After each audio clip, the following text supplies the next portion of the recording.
So the grand staff, normally for keyboard that we were using, it was just the treble clef. The bass clef was mainly for brass, but now because of percussion, I don't know if they told you or not, but we have to use both of them. That's the grand staff itself. The grand staff is just relating treble clef and bass clef into one unison cohesive group. This right here in the middle is middle C. Middle C. So in treble clef, you would have it down here. And that would have been your middle C.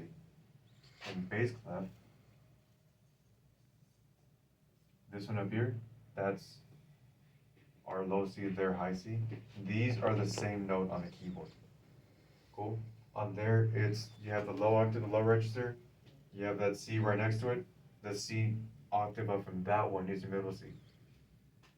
These are the same note. And that's what happens here. From here, what was your lowest note? E, right? So you have what are called anchors. I like to teach bottom E, top G. Another way you can think, and then just count from there. You can count down to get your low notes, count up to get your higher notes. Same thing here, count down, count up, and all of that. Another way to do it, you have an anchor right here. You gotta know G originally started with G clef. That's the red part of my logo. That's what that started as, G clef. And then or the G in my logo is how it started, and it ended up here. Bass clef gets F clef. That's where that is. So there's two ways to memorize it. You also have the mnemonics. Every good band does fine, and then face. I don't like that because then now it's gonna start getting confusing. Go from here to here. The mnemonics for here are different than the sayings for here. I like to go off of landmarks, off of anchors. If it works for you, by all means, go for what works for you. These are your anchors. These are your landmarks, your checkpoints. Cool. So if you have bass clef, F is going to be your anchor. Your checkpoint would be top A, bottom bottom F. Top A, bottom F. Bottom because it's on the bottom of the staff. Top A is top line. E, bottom of the staff. G, top of the staff. You gotta kind of mix them around, but these would be your anchors and these would be your anchors. F, based off of F because of bass clef. G, based off of G because of treble clef. So far, does that make sense? The other way you can think of it is just memorize middle C and count up and count down from there. I think that would be the easiest. So from here, you're trying to find this note. You already know that's middle C. Go up one note, what'd you land on? D. Make sense? A, B, C, D, E, F, G.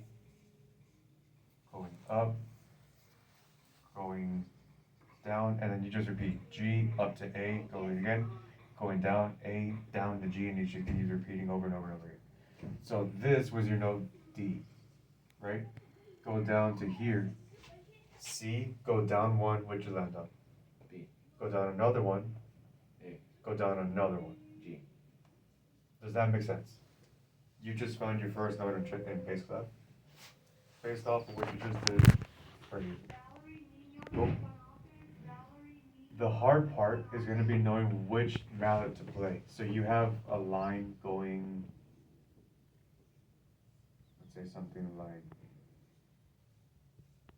this in your left hand, left, both of them, and then over here in your right hand you have something like, where is it?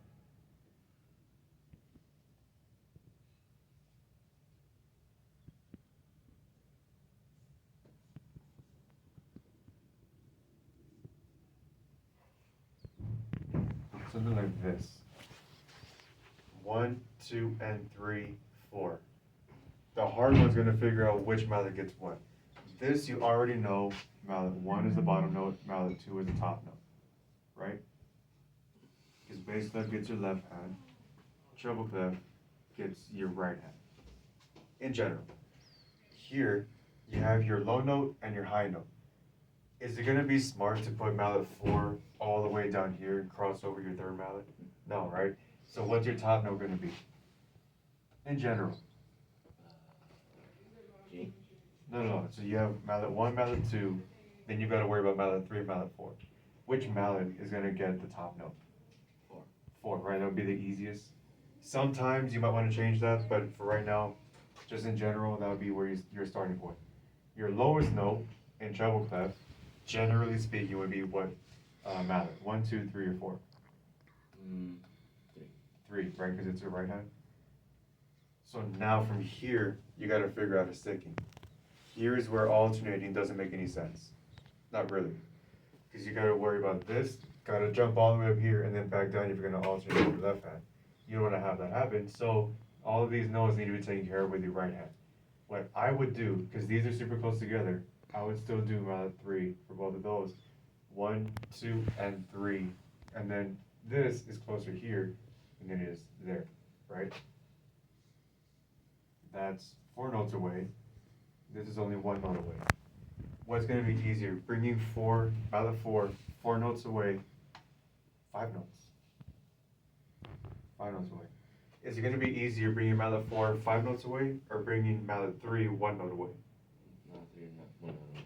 So that would get mallet 3. Does that make sense? You're trying to find the path of least resistance. This part to here is gonna be a lot of distance to cover because you're not having to do this. You're trying to do this. Over here, all you gotta do is that. See the difference from here to here? This is gonna be easier. When you get something where you have this, and then they split it, like that, then you might want to go hit, move, and then you have mallet 2 in your high one, mallet 1 in your low one. Hit, down, down. Make sense? So this is gonna start being the annoying part. Not only reading the notes, but figuring out your statements. Cool? Any questions? No?